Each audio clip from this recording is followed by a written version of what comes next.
Salut les Lulus, comment ça va? Alors, guidance astro, tarot du jour, nous sommes le 28 octobre 2023, pleine lune en taureau, éclipse lunaire, active à 22h25, heure de France. Nous sommes donc dans l'axe scorpion-taureau. Alors, eh bien, quand on regarde la carte de cette pleine lune, on voit plein de traits rouges d'opposition et ça me faisait penser à des lignes à haute tension. Oui, ça va peut-être être un peu électrique, beaucoup de courants proches de vous. Surtout avec les planètes Mercure et Mars en Scorpion, qui peuvent amener une certaine communication un peu piquante, on va dire. Donc, be careful à votre réactivité communicative, ne serait-ce que pour épargner les autres autour de vous. Voilà, et peut-être de recevoir voilà, un peu des mots piquants, des discussions un petit peu plus acerbes. Il peut y avoir ça qui va se passer. Alors, donc, on est sur cette pleine lune aujourd'hui et ça nous projette sur 15 jours, hein, jusqu'à la nouvelle lune en novembre, le 13 novembre.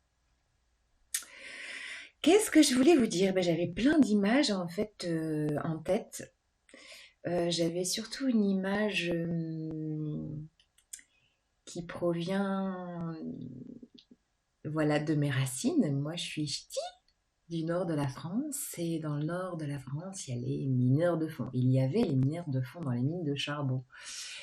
Et j'ai un peu cette idée-là, comme si nous allions plonger dans notre mine, la lueur de notre lanterne et ne pas être à l'abri d'un petit coup de grisou. Alors quand je dis plonger dans les mines, c'est peut-être d'encore aller dans les méandres de nos ombres, de notre passé qui remonte. Alors il peut remonter aussi un peu à travers les rêves, les ex qui reviennent en rêve, l'enfance, des choses comme ça. Mais l'idée c'est d'aller fouiller dans cette mine à la recherche de votre pierre précieuse. Quelle est-elle, votre pierre précieuse? De quelle couleur? De quel éclat? C'est un petit peu ça, d'aller chercher votre joyau intérieur dans cette obscurité qui peut être un petit peu latente, qui est peut-être un peu enveloppante, un peu plombante en ce moment.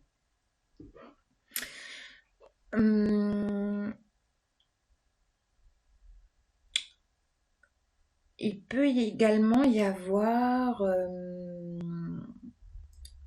la peur du manque. La peur du manque sur plusieurs plans.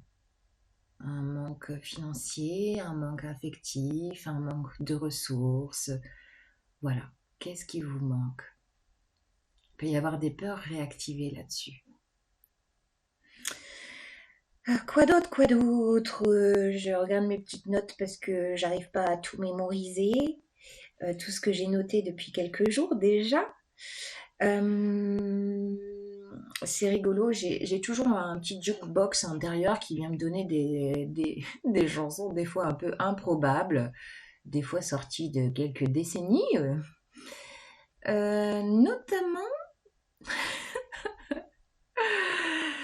une chanson d'Ophélie Winter, Dieu m'a donné la foi.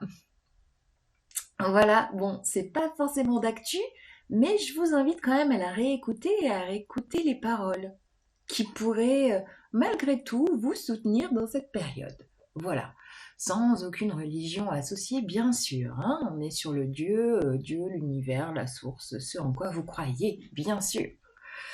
Voilà, pourquoi pas réécouter même si c'est un petit peu has-been. Euh, et euh, une petite invitation, je préfère dire invitation que conseil, une petite invitation pour vous dans ces énergies, c'est de recontacter votre arbre intérieur. Comment est-il? Comment êtes-vous enraciné? Prenez le temps de visualiser un arbre avec ses racines profondes qui le maintiennent, qui le nourrissent, cette puissance de verticalité dans le tronc de l'arbre et à la fois la souplesse des branches, des feuilles qui traversent peut-être des tempêtes, voilà, des tornades qui peuvent être là actuellement dans vos vies autour de vous. Et de recontacter ça, à la fois cette force et cette souplesse, la force et la flexibilité devant tout ce qui bouge autour de vous, à l'intérieur de vous, de recontacter votre arbre tous les jours, la force de l'arbre. C'est, je pense, important. Voilà, les petits messages. Bon, bah, c'est tout, hein. On va regarder ce que les cartes ont à nous transmettre. Yes, les cartes, c'est parti. Regardez ma belle labradorite. Incroyable labradorite trouvée dans une rivière. Je vous jure. Baignade en rivière, je pose mes mains pour remonter sur la berge, et là, dans les graviers, se trouvait cette pierre. Ah bah du coup, c'est rigolo, je parlais de la pierre précieuse au fond de la mine, ben voilà. Et pourquoi pas une labradorite? Hein? Je la laisse là. Yes. Allez, la triade. Quel est le message? Les énergies pour cette pleine lune, éclipse lunaire, taureau, scorpion.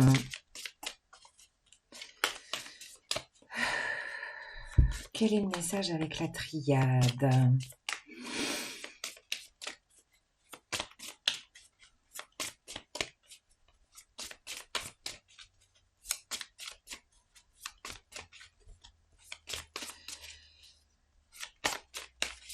Alors,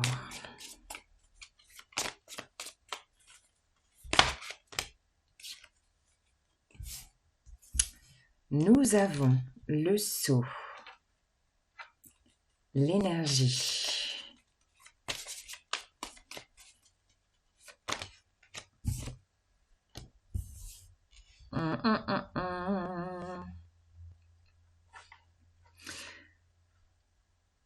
Alors, oui. Je vais la remonter un petit peu. J'ai la carte de l'arme. Alors, l'arme, pour moi, elle me fait vraiment référence à ce Mercure en Scorpion, à ce Mars en Scorpion, toutes ces énergies un peu guerrières autour de nous, en nous. Et c'est aussi l'épée de la vérité, c'est-à-dire que ce que vous avez mis, peut-être la poussière sous le tapis, les cadavres dans les placards, les non-dits, tout ça, ça peut remonter très fort. Et ça peut vraiment, ouais, c'est vraiment place à la vérité. Place à la vérité, à la clarté. Avec la carte du sceau qui est là, j'imagine vraiment un livre de votre vie avec ces énergies d'éclipse du mois d'octobre, un livre de votre vie que vous fermez. Et alors, de poser le sceau à la cire pour le fermer définitivement. Et vous ouvrir et ouvrir un nouveau livre, voire un nouveau chapitre, avec des énergies complètement différentes avec cette carte de l'énergie. Ça bouge énormément. Vous voyez tous ces atomes autour de ce soleil, ça bouge énormément. Et je pense vraiment qu'il va y avoir un gros switch d'énergie. Comme si c'était la force des choses qui nous poussait dans ce nouveau cycle, en fait. La force des choses, les trompettes de l'univers. Dieu m'a donné la voix. Voilà, il y a vraiment, je sens un processus. Et peut-être que ce livre a terminé, je sais pas, pourquoi pas écrire ce qui vous traverse en ce moment, poser des mots ou verbaliser avant vraiment de poser votre seau et, et d'être dans l'accueil comme telles ces branches souples de votre arbre ancré sur terre, de garder cette force intérieure, de vous ouvrir à tout ce qui viendra, toutes ces énergies fluctuantes, des fois perturbantes, tous ces vents contraires, ces vents de l'avant, voilà, tout ce qui bouge. Parce que ça va bouger, bouger. Bouger, bouger. Yes. Alors, une petite carte avec Oshozen pour l'énergie scorpionique dans lequel nous baignons, n'est-ce pas? Même courant novembre. Alors, quelle est la carte? Oh, non mais regardez, c'est la même que pour la nouvelle lune. J'en ai des frissons. Ouf! Punaise.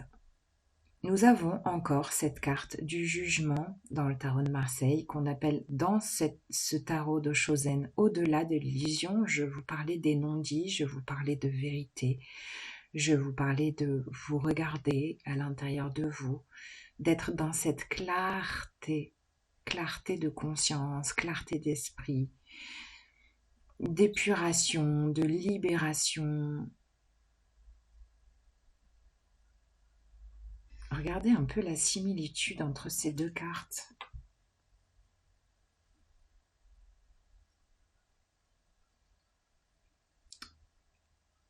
Ne luttez pas sur ce qui se passe intérieurement, extérieurement, de poser une compréhension.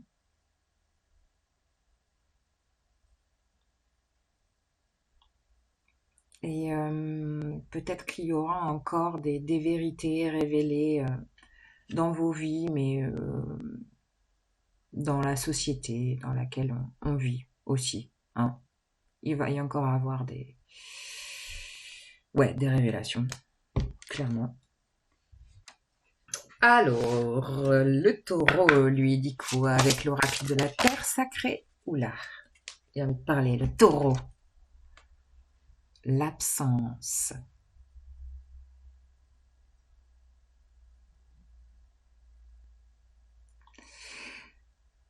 On a l'énergie de la lune.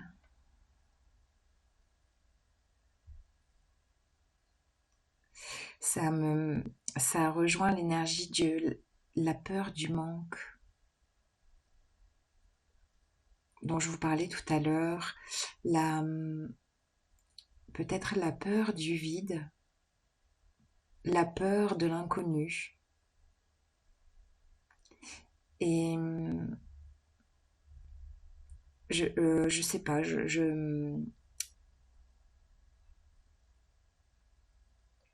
ça me fait penser avec ce mot absence à peut-être qu'en ce moment ça recontacte pour vous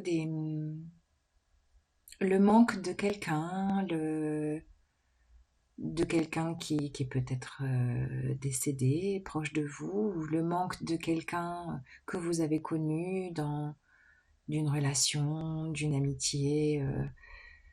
Ça peut remonter, voilà, en ce moment. Oui, ça peut remonter.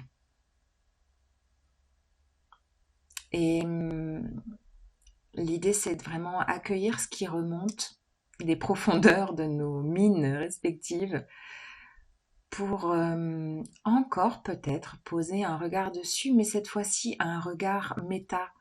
C'est-à-dire que nous sommes invités à prendre du recul sur ce qui remonte, à avoir un regard d'observateur, d'observatrice.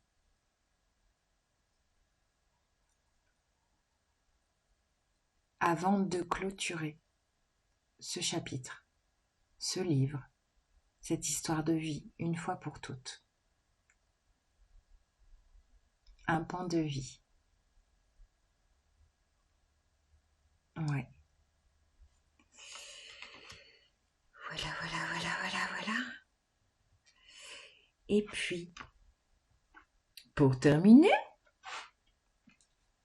l'enfant intérieur de mon Dixit, que va-t-il nous transmettre?